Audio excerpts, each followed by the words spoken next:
A la presidencia por el Partido Independiente y exministro de Trabajo y Seguridad Social, Pablo Mieres, ya se encuentra en plena campaña electoral y en este marco se ha vuelto una de las voces más críticas con el plebiscito jubilatorio que impulsa el PIT-CNT. Además, también defendió que el presidente de la República, Luis Lacalle Pou, y también las autoridades del gobierno hagan campaña para evitar que la papeleta de la central sindical triunfe el próximo 27 de octubre. Así que para hablar sobre todos estos temas, recibimos ahora a Pablo Mieres, candidato a la presidencia por el Partido Independiente. Muy buenos días, gracias por venir. ¿Cómo andan? Un gusto. Bienvenido. Encantado de estar por acá.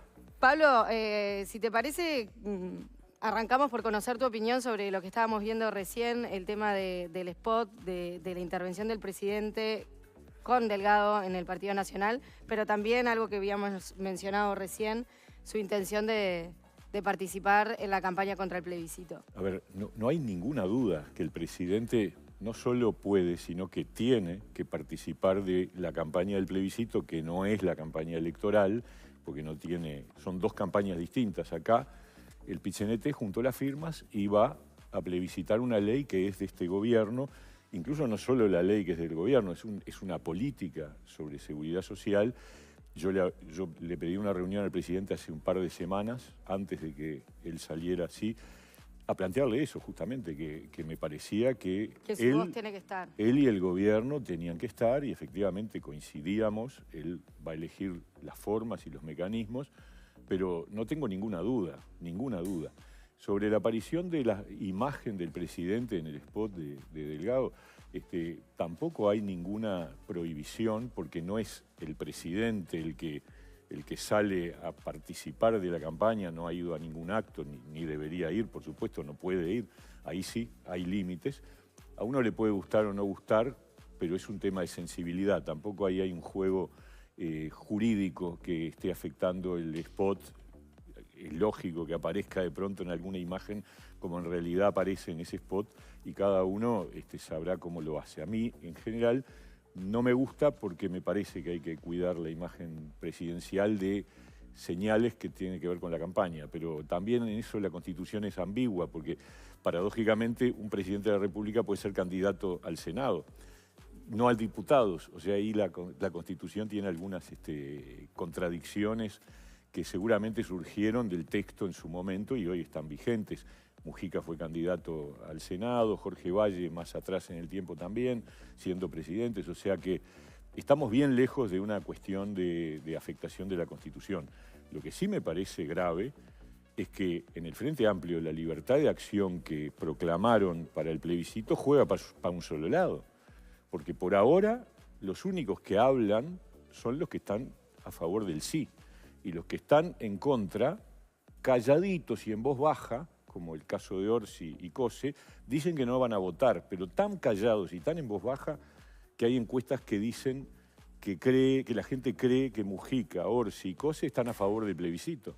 Entonces yo les reclamo, ahí sí, yo les reclamo responsabilidad política, porque acá la libertad de acción del Frente Amplio, que ya de por sí es lavarse las manos, solo juega para el lado de los que están por el sí. Les voy a dar el ejemplo, cuando salieron 112 frente amplistas a explicar que no había que... y presentaron un documento y yo lo aplaudí porque me pareció muy importante que lo hicieran. Al día siguiente, Andrade los desafió a debatir y se fueron al mazo todos. Y no hablaron más, ninguno. Ahí hay... En realidad, Andrade desafió a debatir a los que son cabeza de lista. Me imagino que las opciones ahí eran Mario Vergara y eventualmente Álvaro García. O sea, el resto eran más bien cuadros técnicos. Acá los que hablan en voz alta, bien fuerte, son los frenteamplistas que están a favor del sí.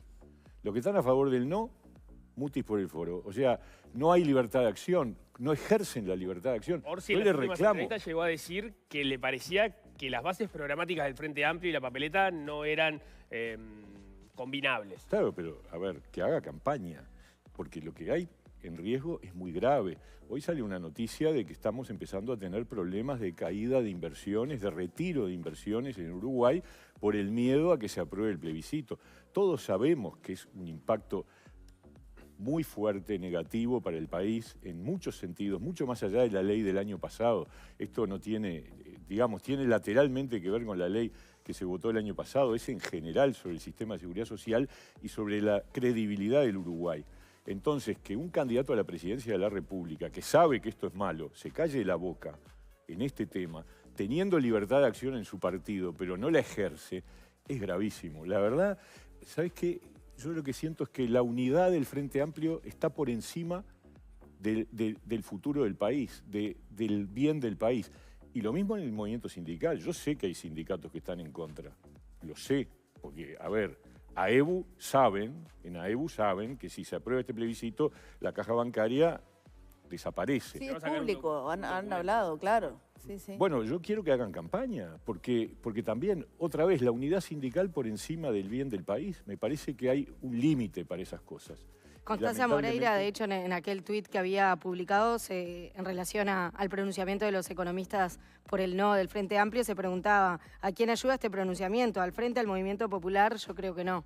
Bueno, ese es el tema. Los que son partidarios por el sí, chantajean a los frenteamplistas que están en contra de este plebiscito y los logran silenciar.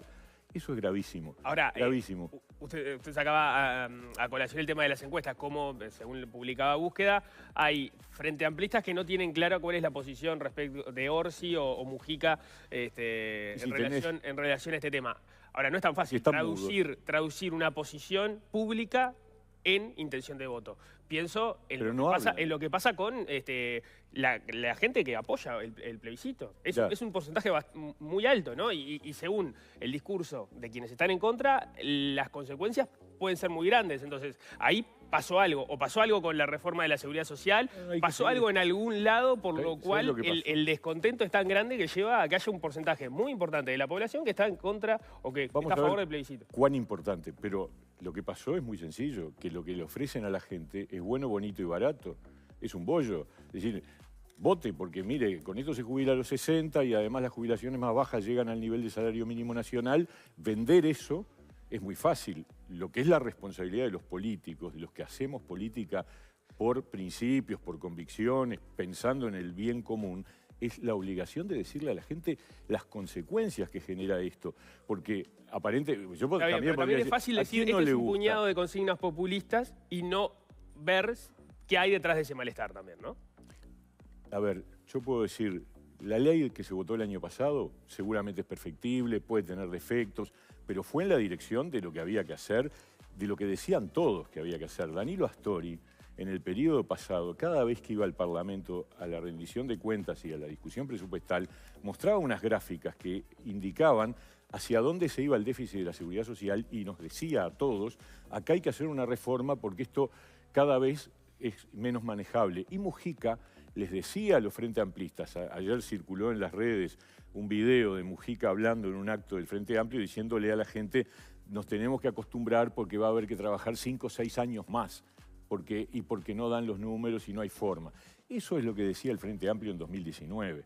La reforma que hicimos fue en la dirección... En el momento que el presidente de la República decía que no iba a subir la edad de jubilación. Por supuesto, y ya reconoció que se equivocó, ¿no es cierto? Pero la verdad es la verdad, la realidad es la realidad. La realidad es que los países como el Uruguay no pueden tener una edad de retiro a los 60 años sin tener una expansión del déficit brutal. Lo que hizo la ley del año pasado es aplanar la curva, ni siquiera es que elimina el déficit, reduce el ritmo del déficit. Este plebiscito lo multiplica por 5 el déficit, con respecto a lo que ocurriría con esta ley. Entonces, esas cosas hay que decirle a la gente, porque ¿a quién no le gustaría? Yo también podría decir, no, vamos a hacer algo para jubilarse a los 50, o jubilarse sin trabajar. O, ¿por qué un solo salario mínimo nacional? Vamos a levantar las jubilaciones mínimas a 2 salarios mínimos nacionales. Pero todo eso es de una irresponsabilidad. Entonces yo lo que le reclamo a Orsi, que parece que no habla de nada, pero tampoco habla de esto. Entonces dice, yo no voy a votar, pero dice bajito, calladito la boca. No se anima a enfrentar a sus propios compañeros. ¿Por qué? Y porque es el candidato y entonces está calculando, pero es el país lo que está en juego. Acá hay un riesgo muy grande, hay que explicarle a la gente, porque este plebiscito es el plebiscito más peligroso que hemos tenido en décadas. Alguien decía, el más grave fue el del 80, es verdad, el de la Constitución de los militares, obviamente, porque era de autoritarismo.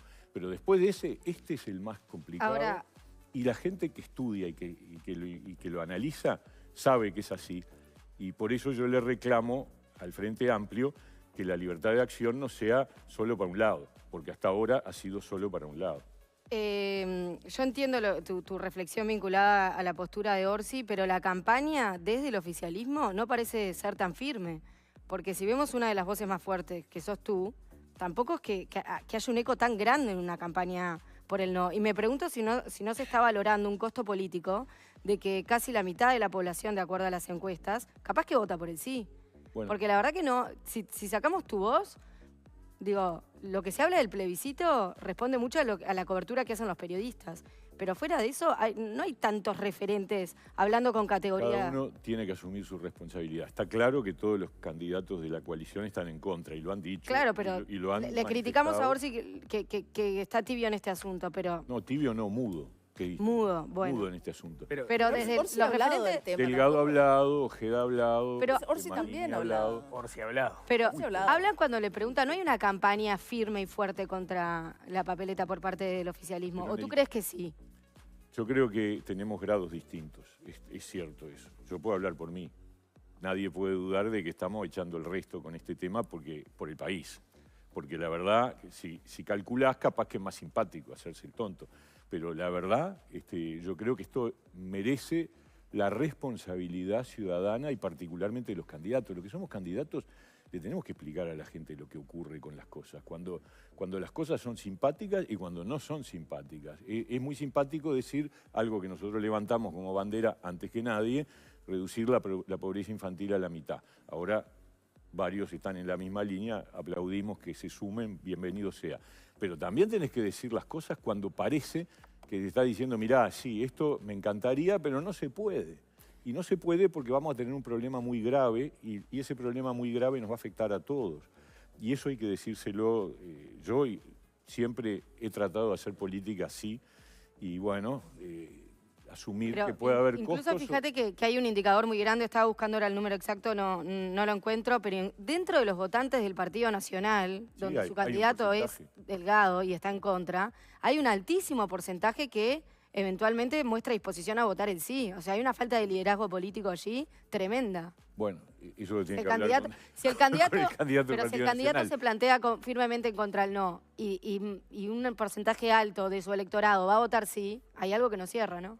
Bueno, yo creo que eso tendría que analizar cada candidato. Yo puedo hablar por mí, por mi conducta, por mi actitud, que es la del partido también, del Partido Independiente, y obviamente espero que la gente valore esta manera de hacer política y el presidente de la República ha actuado ya y va a seguir actuando en esta dirección y me parece que es su responsabilidad hacerlo y no está calculando y me parece bien que no lo haga y me parece bien que todo el gobierno, porque está trabajando con otros ministros y espero que eso tenga el efecto que necesitamos todos los uruguayos, porque esta es una causa nacional, no es una causa partidaria, este es un tema que atañe al futuro del país.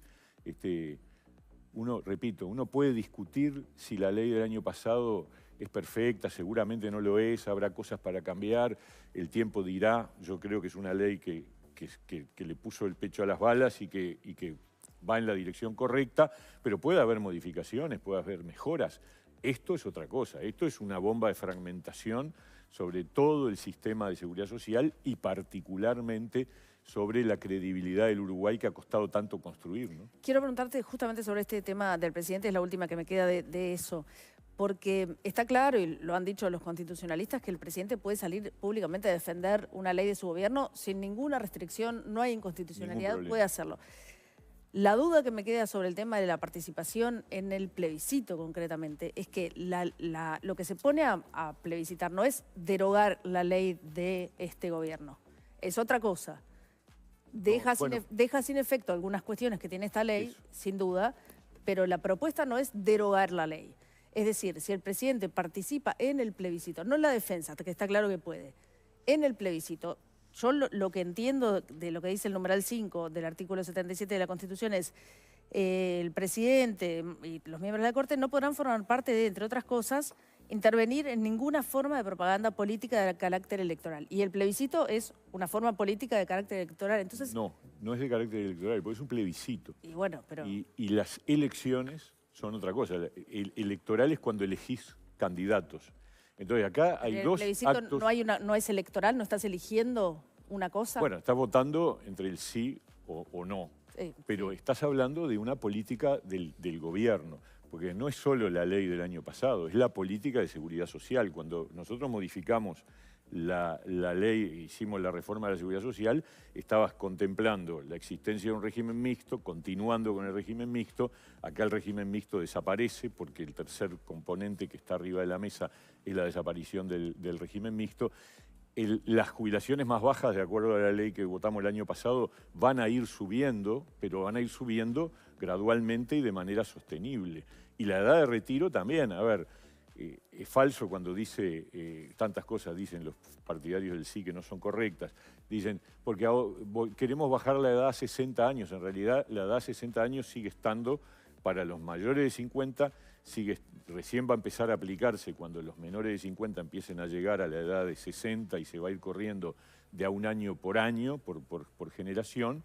Y también se mantiene 60 años para la construcción, para el sector rural y puede eventualmente... ¿No? En determinadas circunstancias. Sí, bajo ciertas condiciones, sí, claro. No un contador de una empresa de construcción, por ejemplo.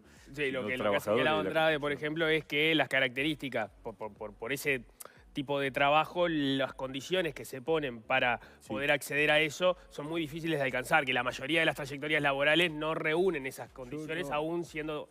Habría que discutirlo, yo no estoy de acuerdo con eso, pero no importa. Hay dos sectores que quedaron con jubilación anticipada en 60 años. Pero si no pueden aplicar, la construcción le importa. Yo creo que hay alguna condición, pero no inalcanzable, ni mucho menos. Muchos trabajadores de la construcción y del medio rural la pueden alcanzar. O sea, no fue hecha para evitar que lleguen, al contrario, fue hecha para tratar de que se contemple, ¿no? Insisto con la pregunta inicial como para cerrarla. ¿No hay un límite muy fino entre lo que puede y no puede hacer el presidente? No, yo creo que... ¿Vos decís que puede participar directamente en hacer campaña contra el plebiscito? Contra el plebiscito, sí, no tengo duda, no tengo duda, y creo que todos los constitucionalistas entienden que eso es así, porque es un plebiscito. En realidad los constitucionalistas sobre una política pública. pero lo que dijeron es que puede defender la ley del gobierno, que es distinto. Sí, bueno, pero al mismo tiempo ese plebiscito está promoviendo cambios que tiran abajo la ley del gobierno. Porque bajar la edad a 60... está claro que la tocan, pero me genera algunas dudas, por eso te lo pregunto. No, yo no tengo dudas. Está al revés, estoy convencido. Y la verdad que, obviamente, la preocupación de cualquier político es cuidar la Constitución, ¿no es cierto? Y la verdad, yo lo que entiendo es que está bien.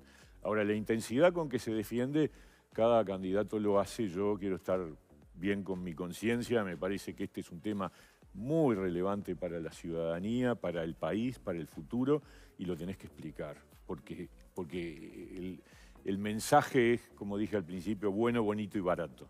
Sí, es un tema que además es justamente muy, muy complejo y entonces es fácil también torcer los argumentos hacia un lado o hacia el otro tratando de querer decir cosas que van más allá de lo que termina sucediendo.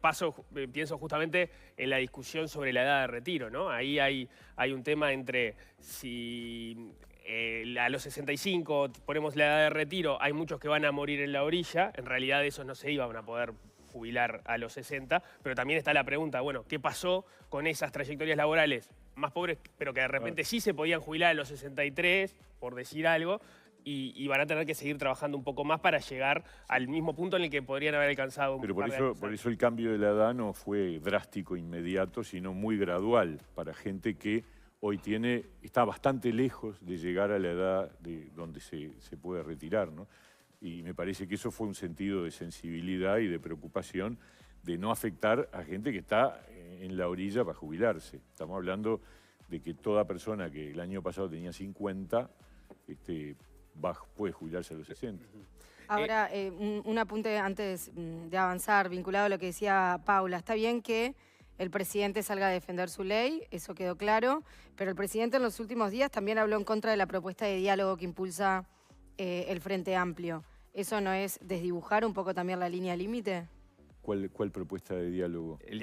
Para apuntar a modificar la ley. De eso también se pronunció. Y eso no es defender estrictamente la ley que aprobó. Lo que pasa es que lo que está planteando allí es que efectivamente nosotros hicimos una reforma de la seguridad social donde el Frente Amplio fue invitado a participar de todas las maneras posibles y de hecho estuvo presente en la comisión de expertos y efectivamente en la comisión de expertos no aportaron absolutamente nada, tampoco cuando les pedimos aportes para el anteproyecto de ley. Entonces, lo que se está diciendo es el diálogo es al que se convoca por parte del Frente si ganan. Ya ocurrió durante 3 años. La comisión de expertos recibió 80 delegaciones de todo tipo, tamaño y color. Y más que eso, más diálogo que ese no hubo nunca en la historia del país para discutir un tema tan complejo como este. Entonces, está bien hacer una referencia y decir, mire, diálogo, ¿qué diálogo? ¿Sobre qué contenido? Me parece lógico. Es parte de la defensa de la ley para ti. Sí, es parte de la discusión, claro. Bien, cambiamos de tema, ¿les parece? Claro. Esta va a ser la 5ª elección, si no me equivoco, del Partido Independiente. En 2004 obtuvo, que fue su estreno el electoral, obtuvo un diputado. En 2009 obtuvo 2 diputados. En 2014 obtuvo 3 diputados y un senador. En 2019, con la discusión en relación a qué iba a ser en un eventual balotaje y con las señales de que claramente iba a estar en el bloque opositor al Frente Amplio, termina sacando un diputado. O sea, es la primera vez que reduce su votación desde su nacimiento. Ahora, con la experiencia de gobierno, las encuestas no le están dando bien. Entiendo que no de acuerdo a las expectativas que podían tener. Depende de cuál mires, pero no importa. Esas cosas van y vienen. Están entre 1 y 3% de la masa. Sí, por ahí. Ahí está. Sí. ¿Qué lectura hace de lo que está pasando? Bueno, a ver, desde el punto de vista de la presentación electoral del partido, nosotros estamos presentando el planteo que nos parece que es el conveniente.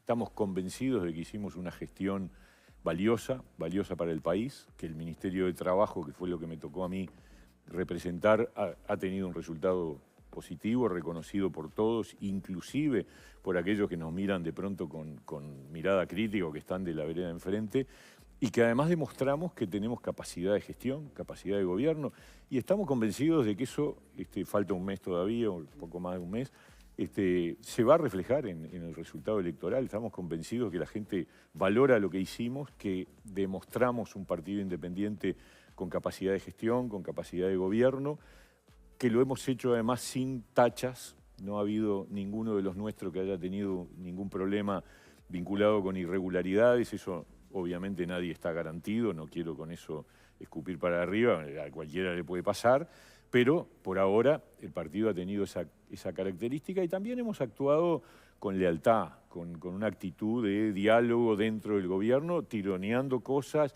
pulseando otras, discutimos muchas, pero yo he dicho además no con incondicionalidad. Obviamente, si no hubiera habido respuestas que las hubo de parte del presidente de la República frente a hechos irregulares que ocurrieron en este gobierno, probablemente no estaríamos en la coalición. O sea, hay líneas que nosotros no estamos dispuestos a cruzar. ¿En algún momento lo pensaron? Porque en algunos casos hubo alguna demora, en fin, en tomar decisiones. En algún momento evaluamos que acá había que tomar decisiones y esperamos. Tampoco fuimos a condicionar nada, pero lo teníamos como un tema que estábamos analizando seriamente. Y hubo decisiones siempre del presidente de la República de desplazar a aquellas personas que no actuaron como era debido. Después la justicia es la que establece las responsabilidades jurídicas. Pero independientemente de eso, acá salieron varios ministros en momentos distintos por decisiones del presidente de la República. Y eso para nosotros fue un valor muy significativo. Porque nosotros vimos en el periodo pasado el Frente Amplio, bueno, llegó al colmo de aplaudir a un diputado el día que se fue porque había cometido hechos de corrupción y lo aplaudieron sus compañeros de bancada. Esas son las cosas que nosotros no podemos admitir. O la demora con Sendik, ella sí fue una demora larguísima y acusaron que le hacíamos bullying y cosas por el estilo. Bueno, esas cosas son las que generan, me parece a mí, distancia de la gente con la política. Entonces, tomar decisiones y drásticamente separar a los que se portan mal es una de las claves para que la democracia sea fuerte. También es verdad que mucha de la gente que salió se le mantuvo la confianza, o sea, se desactiva la crisis política en el momento, pero... Depende del caso, ¿no? Pero hay varios casos... Pero no sé si sí, claro, no vamos a entrar pero son varios. Se tomaron las decisiones. Tengo uno bien concreto igual, que no sé cuál es tu postura, pero en el caso de Albizu, por ejemplo, en la Comisión Técnico Mixta, se lo separa del cargo, se le pide que renuncie, pero él va a ser candidato a la Intendencia y el candidato Delgado lo va a apoyar. Sí. Bueno, a ver, se lo sacó del cargo, ¿no? Sí. Y bueno, eso es Pero lo se lo va a importante. respaldar en su candidatura a la intendencia. Ahí hay grados variados, ¿no? En las situaciones de cada uno. Y obviamente es una responsabilidad del Partido Nacional a quien acepta como candidato. Pero eso lo Nosotros no compartís, nos por metemos. ejemplo. Nosotros no haríamos eso. Eso es lo que puedo decir. Y de hecho, nuestra gente tiene una opinión crítica en Salto sobre lo que pasó en Salto Grande, ¿no? ¿No cree que haber perdido la independencia de los bloques alteró ese crecimiento electoral que venía teniendo el Partido Independiente? No, porque en el 2019 nosotros no estábamos en ninguna coalición. Es más, cuando Sí, nos pero preguntaban... se veía. A ver, Nico, pará. Cuando a mí me preguntaban a esta altura del año, de la campaña electoral hace 5 años, qué íbamos a hacer en la segunda vuelta, decíamos, la verdad, vamos a evaluar. Y fue lo que hicimos. Cuando terminó la elección, hubo un diálogo con la calle Pou, en donde el Partido Independiente puso arriba de la mesa una serie de medidas que creíamos que tenían que estar en el gobierno, y eso fue parte del compromiso por el país, y por eso firmamos y por eso apoyamos a la calle Pou, pero la decisión fue después de la elección de octubre. Nosotros hasta el 27, no me acuerdo cuándo fue la elección. Se adivinaba de lejos, por eso se rompió la alternativa también. No, ahí hubo otras cosas, y más vale ni recordarlas, pero al revés, en este mismo programa, la que iba a ser candidata a vice jugó su carta ya adelantada cuando habíamos quedado en que no, claro. Habíamos quedado en que no había que jugar para ningún lado. Y bueno, ahí hubo trampa de parte de nuestros ex socios y ahí tomamos la decisión de desmarcar. ¿Y te parece que esta consolidación que aparentemente está teniendo Ojeda dentro del Partido Colorado puede resultar amenazante para el electorado del Partido Independiente? No, a ver, yo creo que nosotros tenemos una posibilidad de captar mucha gente que está con la coalición, que cree que esto se ha funcionado bien, que tiene que haber un segundo periodo de gobierno de la coalición y que siente que nosotros hemos expresado de la mejor manera ese pensamiento, que somos un poco, como a mí me gusta decir, la pata izquierda de la coalición, el partido más socialdemócrata. Yo lo que veo es más bien una discusión que a veces se va a planos que son poco relevantes desde el punto de vista de los contenidos para captar votos. Y bueno, cada uno elige la estrategia. Nosotros somos así. El Partido Independiente es un partido serio, responsable, capaz que no es muy divertido, pero es un partido que se sabe que se puede confiar en él.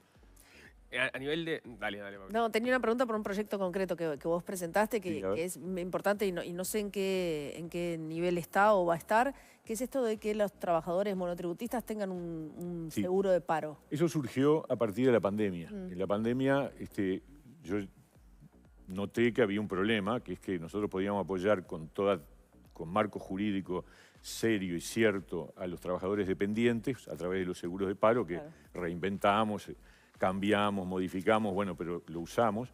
Y los trabajadores independientes, los que facturan, no tienen ninguna cobertura ante un eventual riesgo de caída de la facturación.